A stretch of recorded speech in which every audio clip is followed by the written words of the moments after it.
So you're saying, I would I'm sorry, so you're really saying come there's this out and say, I don't bother her much at all. I'm sending her an email, saying I'd like to have that restored, whatever they gotta do. Reserve. Okay, talking hundreds of dollars. Right. Okay.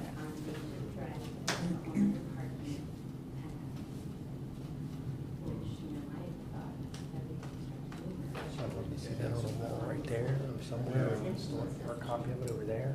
Which one you talking about? Not the monster. Isn't that what they say? They both Isn't that the are. way they said it? One below it. Where did I read that? Has Yeah. numbers on it, which are reports, has the actual, It's more. Well, I think. than what I Well, realized. yeah, Count as one stormwater is- recreation. It's from 47. Stormwater, I think, is a secondary concern, but, So if you had a vote on it, so it's considered one thing sitting there, is what they changed it to. does that change, modify the county plan and the conversion plan? And that's really kind of a, it's like, you know, they have like a commission. So they make this suggestion. Well, Yeah, yeah, but. I would think, so when you're, so when I'm using, yeah. When I'm in practice, I think when you say change. And did we decide, did we make a recommendation Change the limit. that they have to be only put on the side, like the roadway? Or can it be a privacy What I would say is that on the those things side don't want to. as it is allowed now? Because I really looked at that, and I Quite think it frankly, should be allowed to be in the way it is America, now. we have a lot of communities. But if someone wants to build a I'm fence saying side, at but 7 feet high, Yeah, and okay, so you have a corner lot, do that your because house right here, you got one of those little things. because the boards of Oh, appeals, that's like, they that deal right on with the those corners, kinds yeah. of. Is that a Kind of Oh, concern? they did the issues, RV or thing. they wanted to. He's gonna have to. I wouldn't even consider that. Apartment or something. You're right, technically, I guess somebody could complain. Outside, that's really a decision. It should not move, it is granted. However, if it's important issue, But like on a property, I'll just make sure it is covered.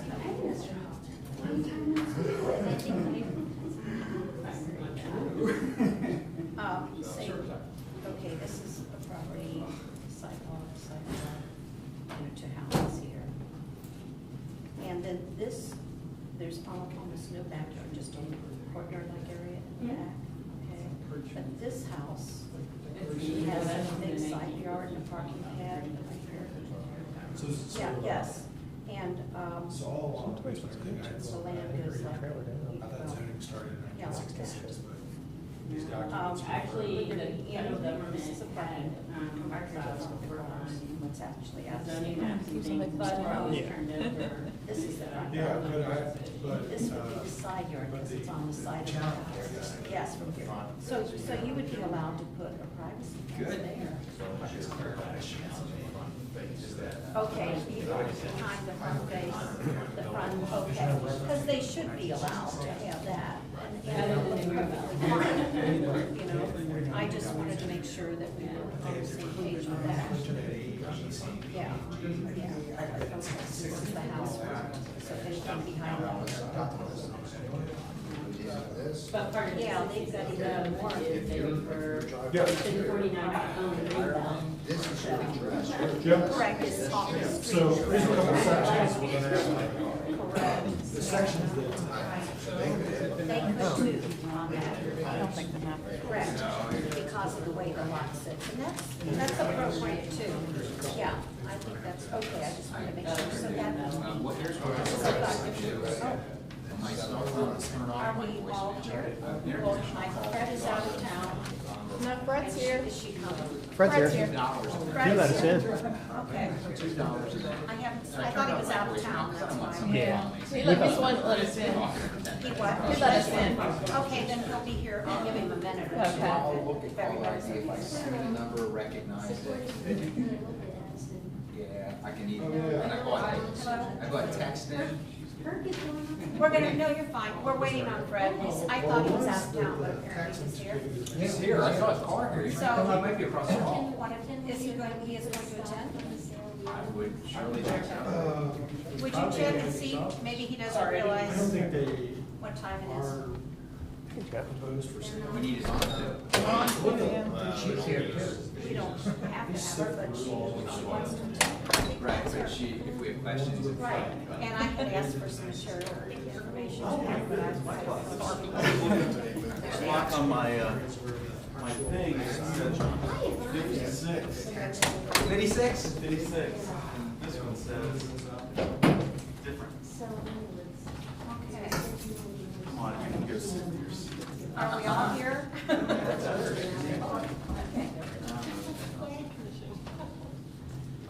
Okay, I think we're all here now. It's 7:04, and I'll call the meeting to order. Going through our agenda, we want to look at, we've all had a chance to look at the minutes of previous meetings. And does anyone have any comments or questions about those, or are they, have you had a chance to read them? Okay. Do we have a approval of the minutes? Okay, Wes approves. Do we have a second? Okay. And we want to review Hold on, we the, gotta vote on it. I'm sorry, okay. Yes. Yes, Aye. Aye. okay. We all agree they were accurate. Okay. You? Okay, we're going to review the suggested zoning code revisions, and we've been probably started that a little ahead of time. Has everyone had a chance to look at the sheet of revisions that we were reviewing? Yep. Okay. I have a comment about section, or the third item. Do you just wanna go through them one by one? Well, we could, I guess we could do that. Probably be easier than getting into questioning first. The first revision on the paper is change village center district. Exclude lots on the north side of Ingram Road between Winton Road and Ireland Avenue. And I think we all agreed at the last planning commission meeting that we saw no negativity to excluding those lots. And we determined that we would take them out of the zoning map. Okay, and I appreciate the spirit of the people that came in here and Yeah, they did a talked good about job. it and why. And section 4.0, delete entirely. That was, where are we with that? You want me to step up maybe? Yeah. Would you, yeah, if you want to help us out a little bit on this? That was the residential Todd? conversions. Yeah, I think we determined that there's really no need for that section any longer. It's kind of Here. some old requirements and things that really don't happen anymore. And Ben could probably cover that anyway. I'd do that. Okay. Sections 9.2C. Yep. Pardon? Did you have a question? No, I almost interrupted you, I'm sorry. Oh, okay. Section 9.2C, it reads the suggested was all animals, cages, co-op, coops, enclosures, and stables shall be kept and located in the rear yard only. I think that needs to read all non-domesticated animals kept in cages. Well, I mean, you wouldn't want to exclude a dog in a screened. but that's part of the overall section, which is regulations for urban agriculture. Okay, So it's just, so it's defined as, Correct. and we don't need to have. yeah, any further the things. substandard thing there is we originally had said side and rear, and we were Right. just removing it from the side. Okay, But so, that wouldn't affect them. so there's no question that dogs can be in a fenced side yard, or, they're not. Actually, I don't know if you can do that or not. They can run loose in your yard, but Right. like kennels and this kind of things. have to Oh, be no, in we're talking, yeah, I just wanted to make sure that that was clear, that that was not an issue. there. Right. If people have a fenced side yard, that their dogs can be there. Okay. Section 9.9, 9.8 regarding the parking of boat or boats, trailer, RV, or mobile home. And Yeah. any, go ahead, Todd. Yeah, I'm sorry, that, That's it okay. says section 9.9, but it's It's section 9.8, I'm sorry. Okay, it says it in two different places Yeah. differently. Okay, in any residential district, placing a boat, trailer, or mobile home shall be prohibited, except that one trailer, one boat, or one RV may be parked and stored as follows.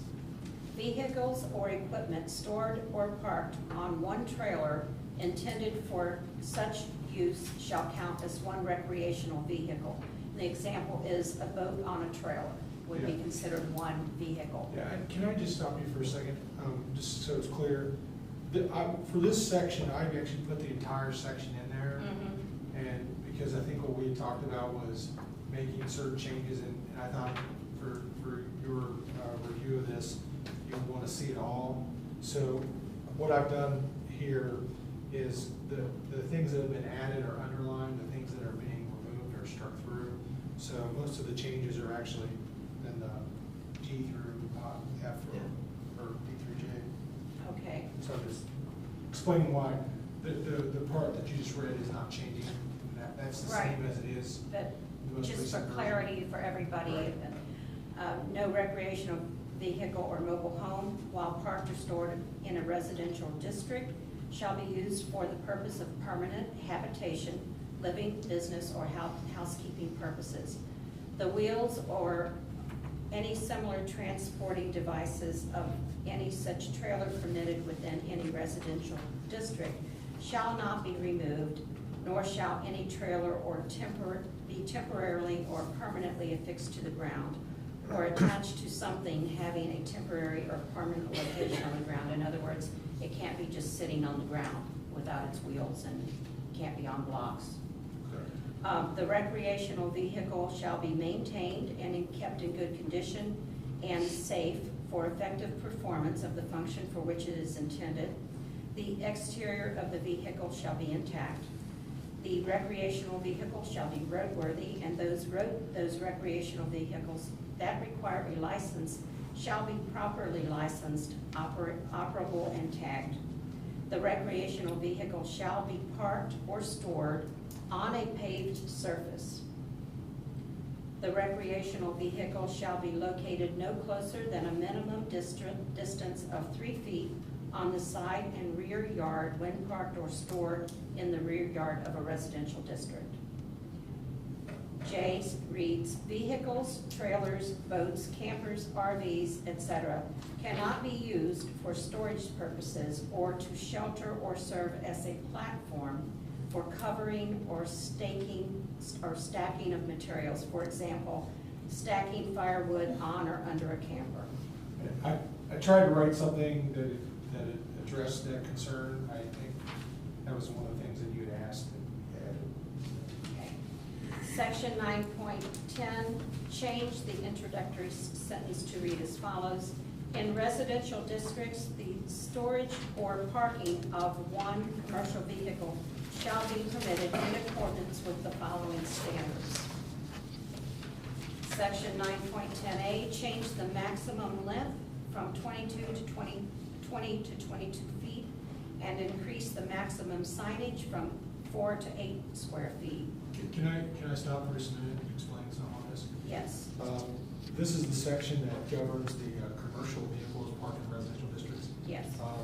And the length, we were having some lively debates about lengths of the biggest truck that they make. I spent a little time looking at some of the Ford and GMC and different websites from the dealers. And the largest truck that I could find was a GMC Sierra Crew Cab long box. Had a 20.75 foot distance from front to bumper to bumper. So given the American ingenuity that may be coming over the next few years, I figured maybe we can bump that up a couple feet just to give ourselves a little room. The point I'd make though is that's bigger than a parking space. So when you do pull in the curves and you think, my God, that truck doesn't fit in that space, then you're right, it doesn't. What garnered the 4 to 8 square feet? I don't remember any of us talking about 8 square feet, because I thought we had the conversation about. We're concerned about like vehicle wraps. Yeah, remember vehicle route, we talked about that. I know there's like the underground detective That, where the whole vehicle is pretty much wrapped. painted. is wrapped in it. I don't remember that, Yeah. I believe you. Yeah, I think we need to modify that again, Well, or have another discussion what I was trying to do is just double it, but if if there's a concern with regulating it, you're not gonna find a number that's gonna fit for a vehicle wrap. about it. You would have to just say a percentage of the vehicle or something silly like that. Well, I would rather- it's essentially 100% of the vehicle. Right, so I would say if I think stationary signs might be a more, now this is particularly the Specific signage to- on the vehicle. I don't So, think Do we you can run into reg- First Amendment concerns here? well, what the, you can ask your law director there, but my opinion is that, Don't bother. when you have a district that is specifically designed for residential uses, then when you want to regularly park vehicles there that have commercial messages on them, I think you're okay, right? I think you're on clear ground regulating them.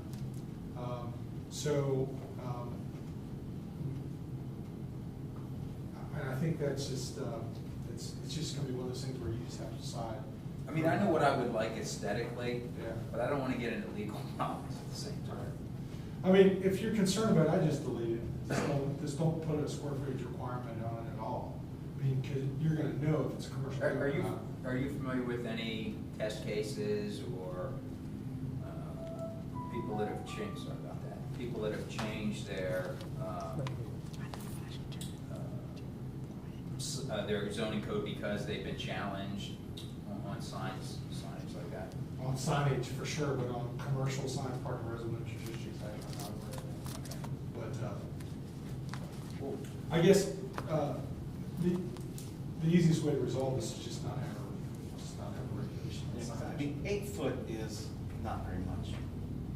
If you've got a panel truck, even one of those little short Ford Transit Connect things with the name of the business on the side, you're gonna be over 8 square feet really, really fast. I mean, I mean, I guess the concern aesthetically that I would have is if I lived next door to someone and I had to look at the side of a passenger van or, panel van or whatever. Or a 21-foot. Or a 21-foot truck, and it had the whole side was plastered inside. yeah, well, I mean, To me, this is one of those things where if you know you can't do it in your neighborhood, you don't do that to your truck. But if the concern of the village is to not regulate it, I don't really care. I mean, I was just trying to come up with Sure, something that right, works. no. So if you would rather, I think the easiest thing is just to not have the regulation. I mean, the idea is you're gonna know if it's a commercial vehicle or not. What I did here, based on the discussion, is limited to one, because at the point at which you start having more than one commercial vehicle parked in your driveway, now, to me, that suggests you're running a business. Right. And if you have more than two, you should be parking somewhere else anyway. Yep. So, anyway. So I think probably the best thing to do is just end it at. 22 feet. End it in that sentence where it says 7.5 feet in height. Correct. Period. Yeah. Okay. Change the maximum length from 20 to 22 feet. Change the height from 4 to 5 feet. Is that the height of a, What is that? what does that refer to? That's regarding the trash enclosures in the Oh, front yard. okay. It would be, the point have been. Okay, right, That they okay. had to be higher. Okay, and then, not really. Really?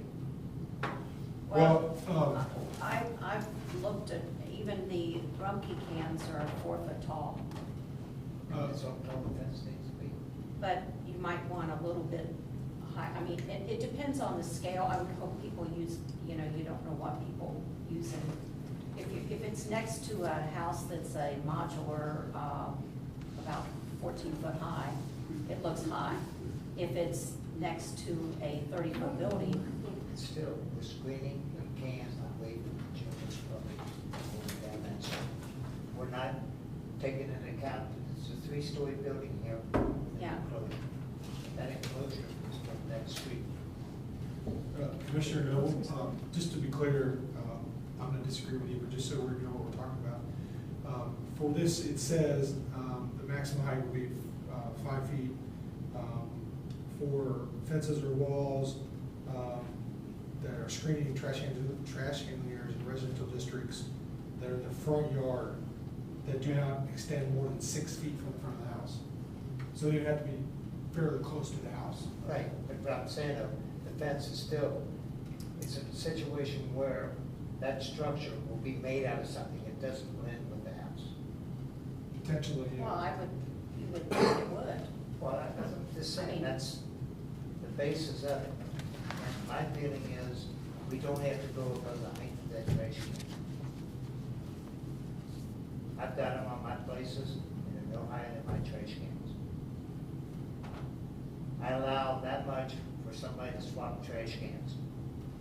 Basically about 3 inches to swap a trash can. What do you mean swap? Yeah, I mean, In other Do words, one now. they got one, go out and buy another one, or bring another one in, Okay. they can only go that much above my. Okay, I understand. Oh, about the fence? Yeah. Well, see, I'd rather see people have a higher fence and not even have an issue. What I'm saying though is that my basis right now is I took a normal trash can, I added 3 inches to it.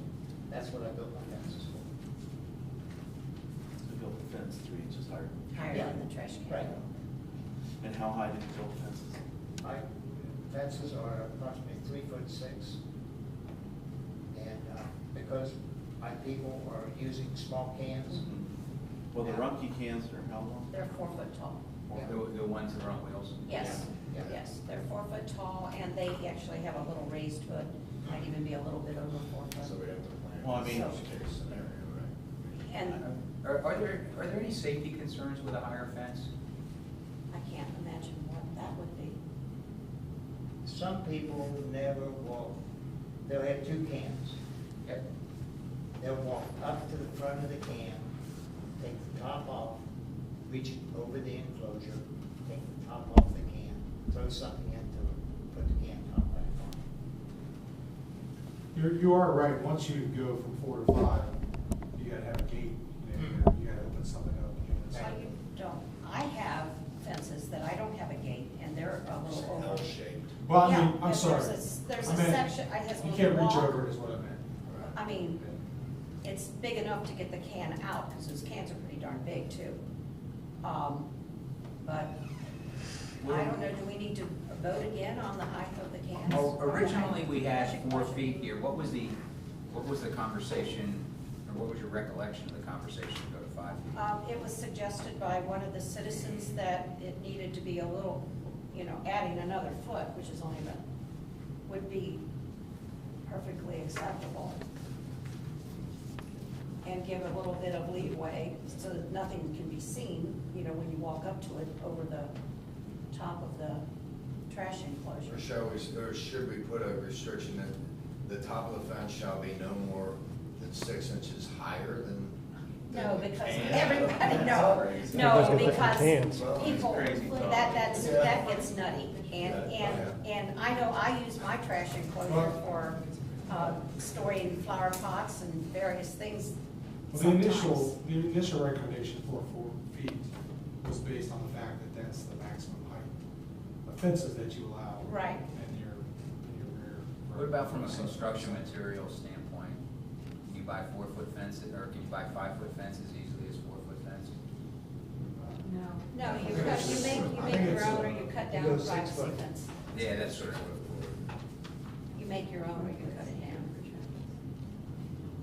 There is no pre-made, other than those little plastic 3-foot things that I've seen. I think I'm okay with 4. I mean, 5 just means it's 20% more material cost.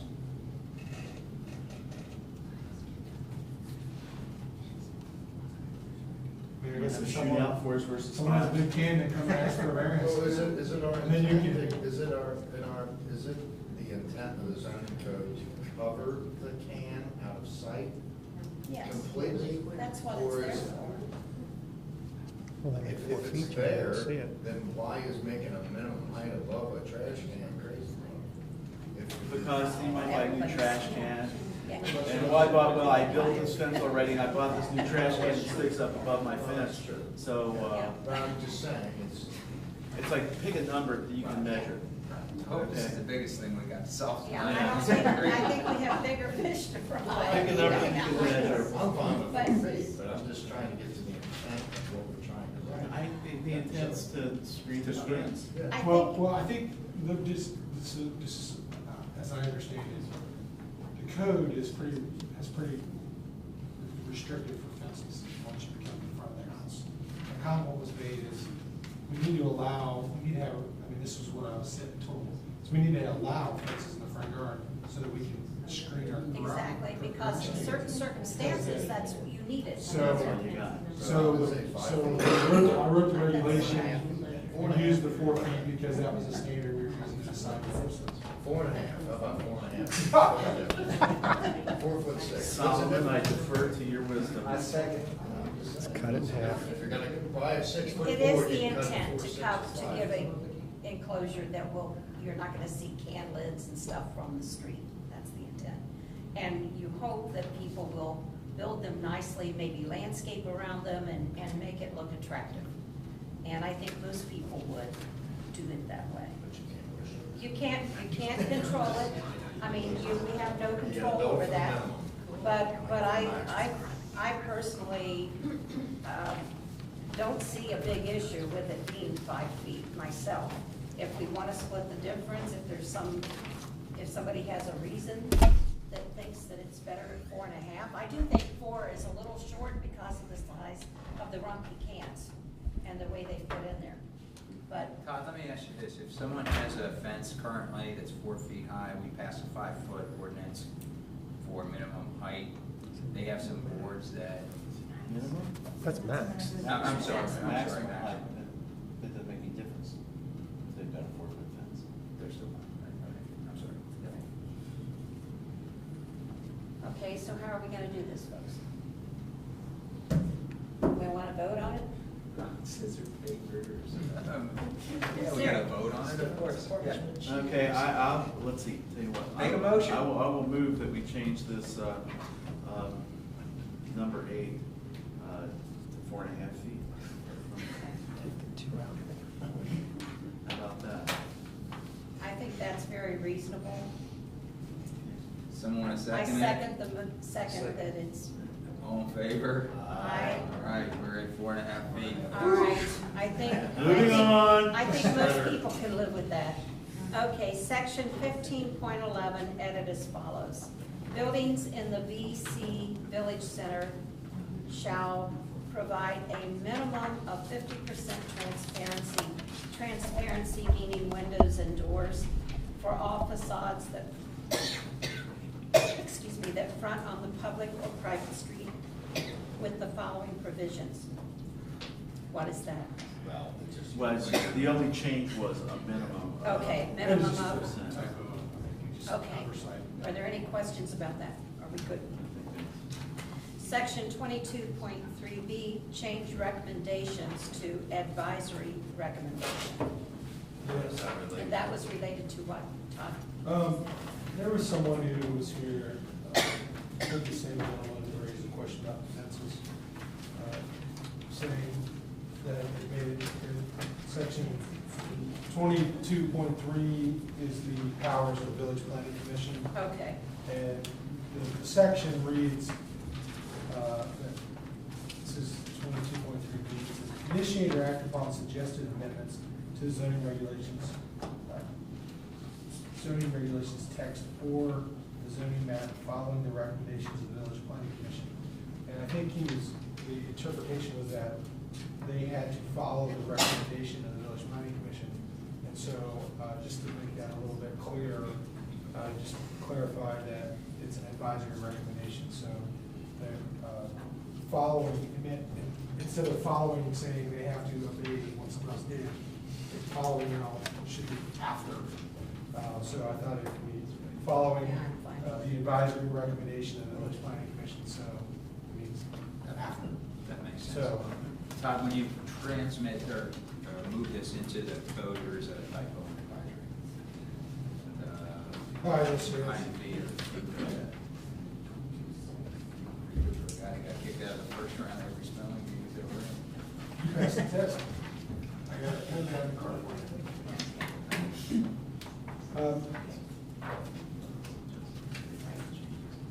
The only other, the only other thing that I wanted to bring up is, got an email from Diana. Yes. Kohler, is that saying right? About asking some questions about a couple of sections of the zoning code, specifically related to the greenbelt. And so Ron's been digging in the basement. That's why all these maps are laying out here. And specifically what the issue is that the existing zoning code, under the section that talks about the official zoning map, it refers to a map it says that the boundaries of the greenbelt on the zoning map they're not totally exact, I guess maybe a good way to describe it, and they need to follow, this was in 1966, and that they need to refer back to the 1949 map. And I did not include that verbiage in the new version of the code when I described the official zoning map. I was quite frankly unaware of that little caveat. There is, I'll just give you this so you have, when you figure out what I'm talking about. There's kind of three little pieces of the existing code that,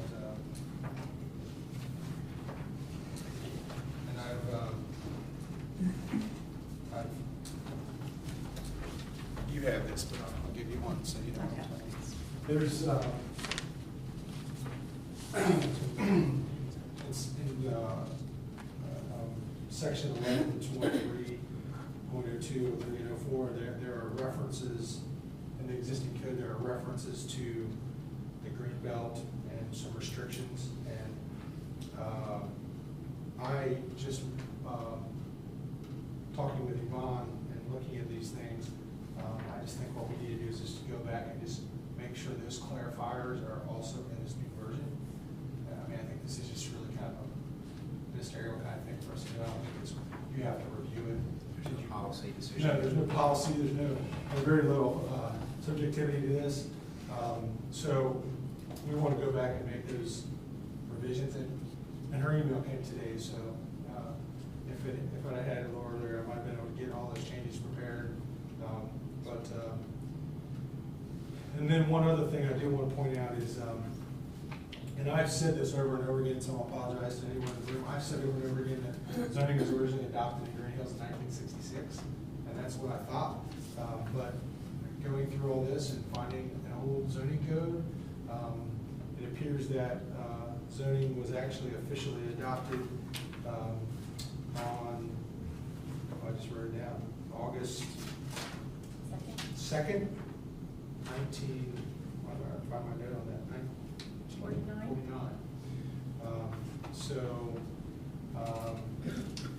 And there were originally different district, like nomenclature, like the A, it was like the zoning districts were A, B, and C, and B for the business district, or I can't remember, but anyway, they're different.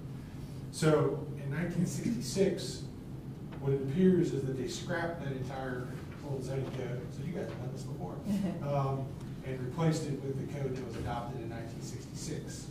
So when you look at when I was looking at the zoning code, it wasn't clear to me that zoning was originally adopted earlier. So all that means is that on this very front page of this, where it says the original adoption date, it's just going to be a different date. So anyway, I don't think, I thanked her for pointing that out, because we want to make sure we get it right. So I don't know that there's any really big issues here unless hopefully she doesn't think I'm glossing over it. But I mean, I think they're important, and I think we need to make those changes to that kind of administrative section that describes the official zoning map. And potentially in the Greenbelt chapter, we might have to make a couple little references in there as well. But I think those are all of the, sure. Because on the next map, then where it has amendments, revisions, rezonings, I should say. Do those have to be noted in here as well? Well, you have an official zoning map today that's not this map, that has been revised over the years. So, the one difference is that we have, what we created is a digital map, so it's easier to change things and produce it. So what we just need to do is just make sure that, because this map was updated through 54, and there's some, yeah. Well, the ordinance numbers at the bottom have revisions that go up to 1954, but then there are a couple of rezonings from 55 and 57, and court cases that are noted, and none of the changes that we are suggesting, well, let me back up just a little bit. You have existing zoning here today. The only thing that's being proposed to change as part of this process is the adoption of the village center district. The village center district doesn't affect any of the Greenbelt properties. So we're on solid footing moving forward, but I think it's really important that we do the research, see when the cases were, the rezoning cases were approved, and make sure that the rezoning map that we created, based on the map that you gave us, is accurate. So, I mean, it's interesting. There's a parcel in there that shows I think it's back behind kind of where the Alcoa Center is, where it shows that it was rezoned, but the parcel was still here and shown as Greenbelt. So most of the other properties that were rezoned were developed.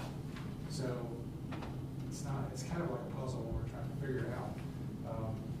And there were some cases, as you know, after this, where the church was approved in the Greenbelt, and the parking lot for the other church was approved in the Greenbelt. So this map has an ending date, which is like 50 years ago. So Todd, just to clarify, so if a resident had a lot that has space of their lot in the Greenbelt, and they want to put an addition on the back of their home, which would go into Greenbelt, that is not allowed? Or would it be allowed with a variance at all? No, okay. well, and that was, if you remember, when I first rewrote this code, I had suggested amending the Greenbelt district, and the suggestions were, it was just a couple paragraphs that was basically making some clarifications for those folks who happen to have privately owned Greenbelt, and telling them what they can and can't do. And then we were told by the law director that in order to even do that, that has to go through the charter review. So I would hope that, when your charter committee does meet, they would consider those changes as well. Because it's a little unclear. It's like you own a piece of property, and I don't know, quite frankly, how they're taxed, if they are. They are taxed, but it's. Well, I know, very low I base. assume that that piece is noted as an open space, and they aren't taxed for it, but I'm making that assumption. But it's interesting to own property, pay back taxes on it, you can't build on it, so, anyway. Okay, well, that clears it up. All right. Jason, did you have a question about fences? The only thing I brought up was, the fences that are on the corner, like a corner lot, the little, the angle, decorative, those, we're assuming that those will be grandfathered then, until they get to such a state that they would have to be completely repaired, and then they would no longer be allowed to be erected. Or you get your variance, Or variance. unless I run over with my car or something. Okay, just Gotcha. just to check, were there any other comments about the zoning revisions that were reviewed that anyone needs to address? No, that you are. I have one item. Okay. Referring back to the map for the proposed boundaries on the northwest corner of Damon and Lincoln. The map as it is in front of you, actually, this map, not our current zoning. What you have in front of you is our current zoning. But on the one that we had to go along with the revisions, this little piece doesn't pick up the whole piece that we own. And I think it's intended for that to go all the way up to where it meets Greenhills, because the village does own it. Yeah, and Yvonne pointed out to me right before the last meeting, and we discussed that discussion. And I did go back and do some research, and we have two different maps in the comprehensive plan, and one of them shows it being part of the village-owned property, and the other one does not. So when we were, I'm sorry, in the village center review, it shows in one and not in another. And so if, I mean, the intent was to include it in the village center. So we will just have to, we've already made one motion to change those one properties, so we can go ahead and do that. I think, actually I have a couple of the auditors printouts, if you guys need to see it on your machine. And this one that you do give in front of me, the regular zoning map, doesn't show that. It's all Yeah, and here's the- yellow. Picks up the first one, Here's- it's not the second. There's a little map that shows the two of them. This one, this one. Yes. So Okay. it's basically about all the properties that are behind. I think we discussed that. We did not. Or we did not, we were just talking about the. We just talked homes. about these. Okay. So the example. This is that. Which is the village This is property. all village. Yeah, it's just. Yeah. Okay. So that was just an oversight.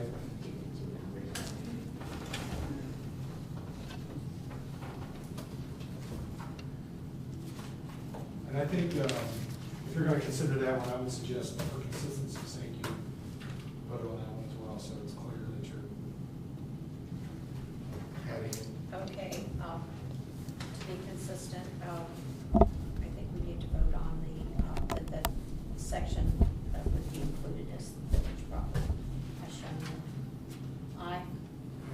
Somebody's got to make a motion. Motion, Make a vote on okay. it. Second, One second. okay. Aye. Aye. Okay. All right, Todd, go for it. All right, I asked Yvonne for some information, and it got on the agenda rather late on the Potter Hill project. I sent her a note this afternoon, so I had a few questions about, and it was brought up at the last council meeting. Were you able to find any of the information? Yes, actually I was. And I know before you get all the way off the zoning, I think Beth had some remarks maybe that she would Oh, I- have the zoning. Okay, I'm sorry, Beth. I go didn't ahead. realize you'd gone through to other suggestions. Okay, So go I ahead. would rewrite. Well, I sent an email to the commission on June 12th with a minor revision to chapter 18. And it wasn't discussed tonight, so I wasn't sure whether you had reviewed it. But it refers to chapter 18.5 E2, the procedure for obtaining a certificate of appropriateness. And the recommendation of the CLG staff person at the Ohio Historic Preservation Office, I inserted that the building zoning official shall notify the applicant of the hearing date. I don't know if you consider That, I think Yvonne said it went to the law department, legal. Right, and I believe that will be incorporated in the rules and regulations for Oh, the so not in commission. the code, because, all right. Well, I think it gets back to the same issue where we have to do a charter amendment before we can, although wait a minute, that was the. Well, this is in shorter the zoning piece. code under procedure for obtaining certificate of appropriateness.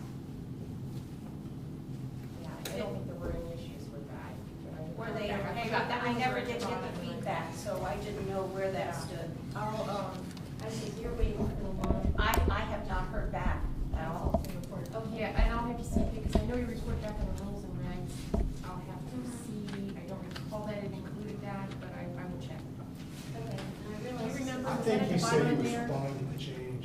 Okay, that was my recollection, but I thought I was gonna read it. All right, well, Okay. I He was fine realize with that it's change. rather. Okay, did they send us anything to confirm? You know, my recollection is there might have been one letter, one quick sentence at the end of a very lengthy Okay. piece, and that's what I wanted back to check on. And Todd had also seen it.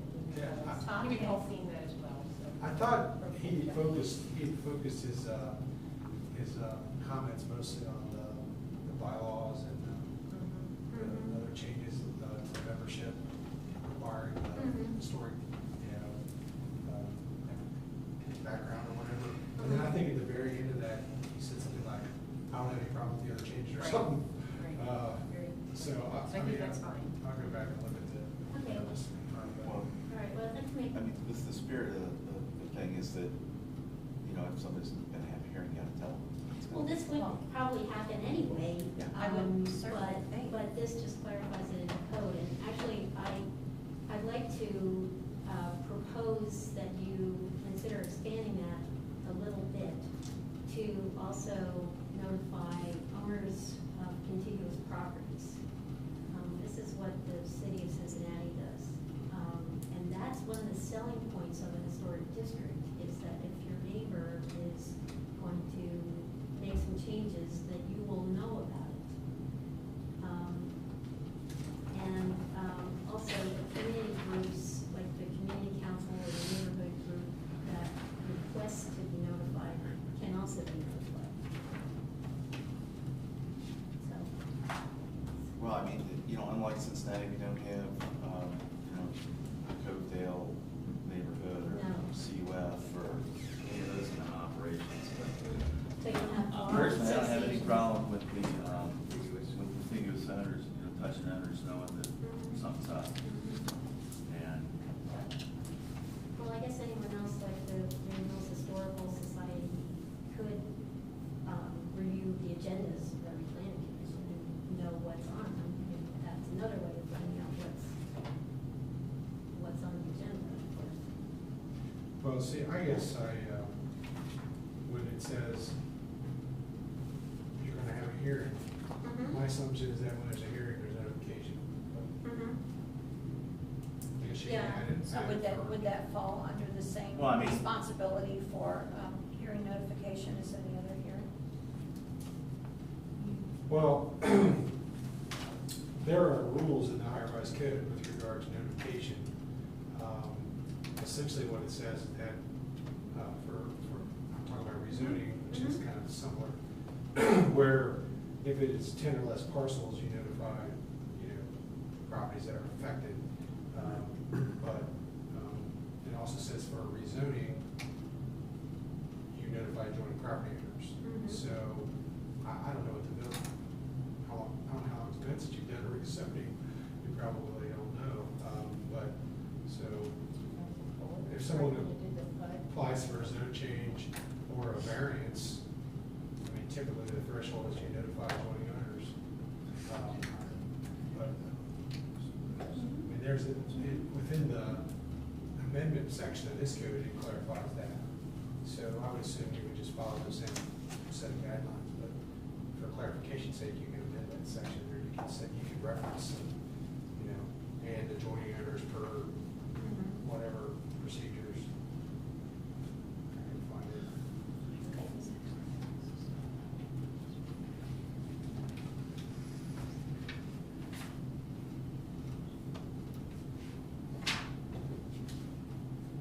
do we have an actual draft of this language so that it can be incorporated into the actual document?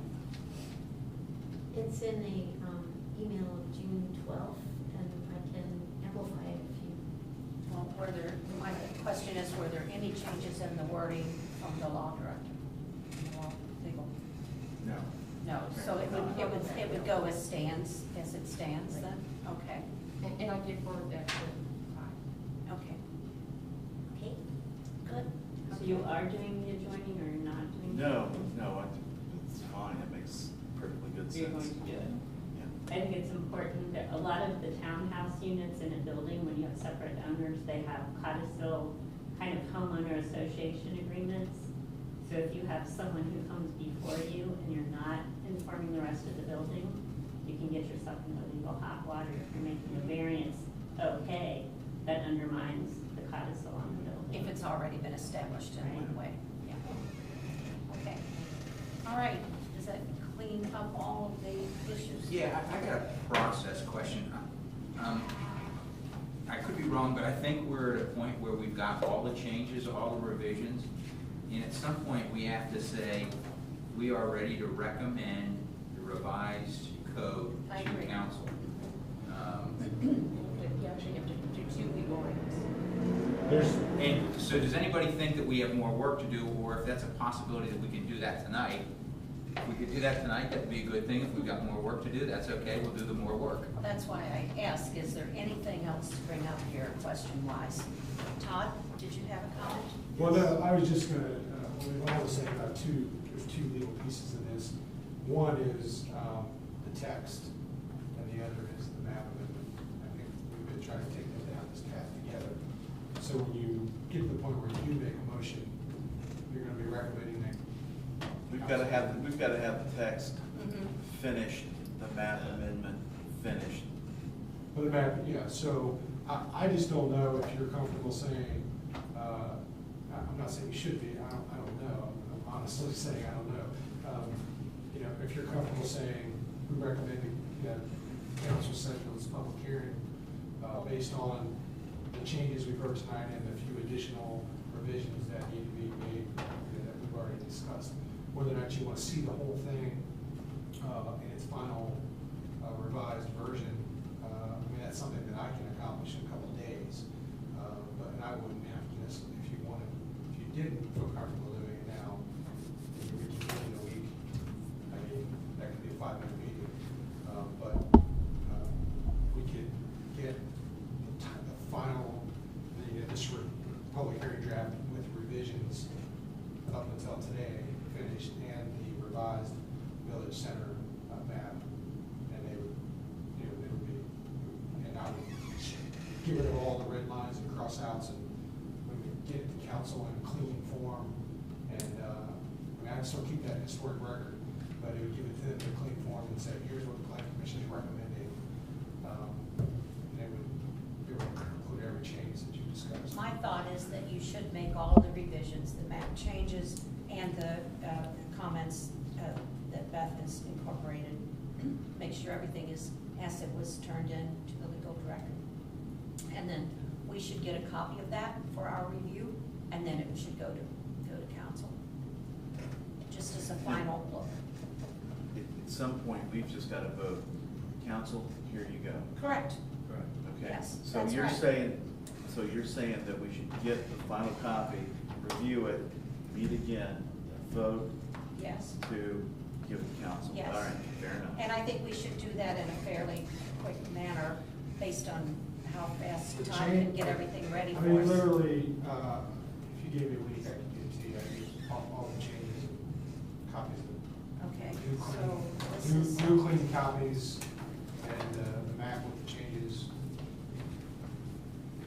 But what I would encourage you to do though, is if you haven't already done so, is to actually take a motion and close the hearing. And so that would bring all the testimony to an end. So I that, agree. then when you would reconvene to just make that ministerial act of the vote to forward on to council, then that way we won't have to. I think that makes an awful lot of sense. Would someone I like think to the motion- slowly make that motion so I can record those exact words that your motion is? Okay, we have a motion from Wes and a second. Hold on, I gotta know what the motion is. The motion would be that we are closing any comments to the zoning code. And that we Closing the have, public hearing. closing the public hearings, we have enough information that we can forward it to the Well, council. you know what, before you do that, let me just check something. Let me make sure that the clock doesn't start ticking He's here. gonna pull something out of his Yeah, pocket. it was going well. Well, the Sorry. next clock starts with council. Yes, Well, that's I just right. want to make sure Once that it gets out of our hands. as soon as I said that, I started thinking about Okay. if this requires the,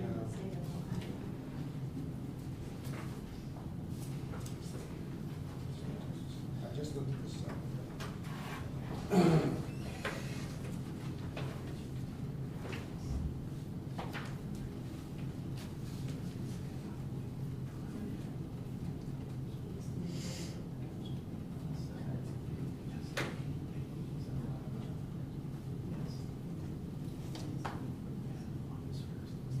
Okay, this is relevant, so I'm glad for your patience.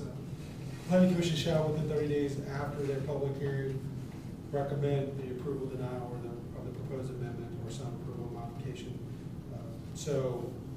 I think you would have 30 days to convene together. Well, if we can get our ears. Well, he started the motion, we've got to get through Okay. that process, that's on the table. So We've got to. what I have recorded so far, Mr. Noble, is a motion to close the public hearing for the planning commission. All right, I think that sounds like a start. I'll second that. Do we need to vote then? Okay. All in favor, aye. Aye. Aye. Okay. Okay, it's closed. All right, closed. I'd like to make a motion that we accept the revisions that we reviewed here tonight, including number 8, 4.5 feet, and as well as the greenbelt language,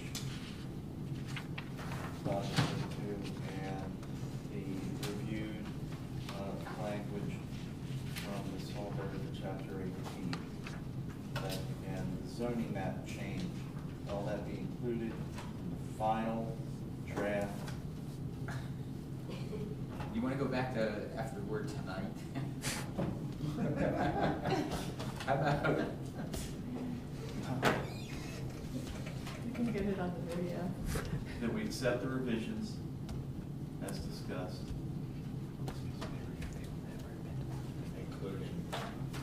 Including the item 11 changes to the greenbelt language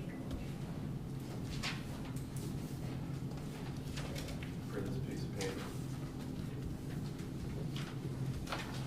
And the notification of contiguous owners for It's 18.5E2 procedure, so to notify applicants as well as adjoining property owners of applications. Yeah, it says something. Okay, got it. fair enough. Fair enough. It's- That is correct. I need a second. Sorry. All in favor, aye. Aye. Aye. Okay, You've got it, that's done. that is done. Okay. All right. All right, now, back to the agenda. I had requested some information from Greenhills about the Potter Hill project as far as percent finished and responsibilities go. Yvonne, what did you find out? Well, according to the plan, 16 homes are to be, or were to be constructed. 10 of those have been constructed at this point, so that's about 60. How many have changed ownership? Since the original, Since, yeah, when, original plans. I mean, how many are owned by Potter Hill and how many are owned by individuals at this time? Of those 10, I think I only saw one that had Potter Hill sign in front of it. I don't know. That would be, okay. Yeah, I are didn't they? check ownership, I Okay. just counted How- up. What was there. I have no information about the agreement between Potter Hill and the Village of Greenhills as far as that PUD goes and responsibilities, who does what, where. I have never seen it, so I'm in the dark. And I've had some thoughts have occurred to me that maybe we should be looking into this. When we had the planning commission meeting a couple of weeks ago, I know I and Wes both felt like, my question was, who is bringing this revision to us? Is it coming from Potter Hill or is it coming from the individual who owns the home? The individual who owns the home, But- they're, Does Potter Hill not have the responsibility to bring that forward to us? Why I are don't we think getting it so. from, I mean, is it, what is the intent, what's the, I know they have not built out all of the homes, but what involvement is there now with Potter Hill versus the Village of Greenhills and with the individuals that own homes there? What is the agreement and status? My understanding as far as the status, if it's privately owned, that individual would bring those requests directly to you. Their piece was constructed and a certificate of occupancy issued for the construction per the original PUD. Any Okay. changes once they own it, They are allowed to bring do. those- Well, they bring those modifications I know to you. legal said it was a minor change. Right, And based on that, we made the decision, correct. or at least I felt that was good enough. Right. But I've wondered what role Potter Hill has in it at this On point. privately owned So- property, they've got no. So that's the way Right. they turned over the PUD was written? Well, Except- they're still very much, they still own property over there. Right. And so the project is not complete per the agreement at this point in time, which is one reason like the street has not been dedicated. They have Okay. to complete a certain number of buildings before Okay. the street can be dedicated. So Potterville is still very much involved, but them bringing things to you would only involve the common space and property space alone at this point. So there would be no objection from Potter Hill to approving something that altered any one individual house once it was sold? Yeah, not on a minor Okay, modification. I needed that clarification. That was my only question. Okay. As far as the responsibility of that. So, okay, that clears that up. Okay. Madam Chair, I have something I'd like to share with the commission. And that is that I've been in correspondence with staff of the National Park Service, specifically Roger Reed and Linda McClellan, who is a senior historian and the expert on the Greenbelt communities. And she has authorized me to complete the NHL designation and sent me 14 pages, single-spaced, of all of the things that need to be addressed. Wow. And she and Roger Reed, who is another historian, have tentatively scheduled a site visit to Greenhills September 18th to the 20th. And that remains to be confirmed. And, but in the meantime, before they get here, they want me to survey all the area up through 1952, or basically, I guess, through this zoning map, because all those properties are 60 years old, I mean, 50 years old, I'm sorry, more than 50 years old, and that is the date at which the federal government sold Greenhills, so that the NHL designation could cover the entire period of federal ownership. Right now, the National Register District covers only everything built in 1938. So, okay. So, anyway, so I'll be working with Yvonne to look at documents like this and with the Greenhills Historical Society and with any of you. And I'll share that memo for the Park Service if you'd like to see it. I would like to see Okay. it. Thank you. All right. Yeah, I'd like a copy of that for the Yeah. official records of the Okay. committee. Is that timeframe doable for you? Sounds like that is. Well- Well, yeah, I know, but I mean, I think it's a little bit unfair for somebody from Washington to say, hey, we're coming here at this time, and taking a bunch of your time and not saying, hey, do you happen to be on vacation this time, or anything, or how much prep work do you have to do? I don't know, I've not Okay. seen the list or any Well, materials related to it. I understand that Yvonne found these zoning maps in the basement or in storage, and that's all I really needed from Oh, okay. her. All right. Is to find documents. So Okay. if you're happy with it going in the basement, and I understand that there's a couple other people associated with the historical society who are very familiar with what's in the basement. So I don't really need to lean on you to. I was just trying to define it. September 1920 is pretty aggressive for me too. But there's a desire to get this done in time for the 75th anniversary in 2013. So I don't want to hold it up. So it is. Okay. Well, they've been, when May, when the original time frame for this visit? But Yes, then I got busy with Greenhills, doing visits up there. Nah. yes. So, anyway, All right. right. Fair enough. That's what's happening. Okay. I would like to set the date for our next meeting, since we're going to be getting the copies from Todd to review. And Todd, you think you can have it to us in about a week, by the 26th or so? I'm very deadline driven, so. Okay. And then I think if we met somewhere early August, I recommend we do it August 1st. Okay. So we can give it to council in time for their meeting on the 7th. I think that's an How's excellent about that? idea. I was going to suggest the same thing, didn't know if that was too aggressive. How does everyone else feel? Is everyone available August 1st? I'm delighted to do that. Sure. Well, thanks, Mike. Okay, August 1st at 7 p.m. Okay, here? All right, good.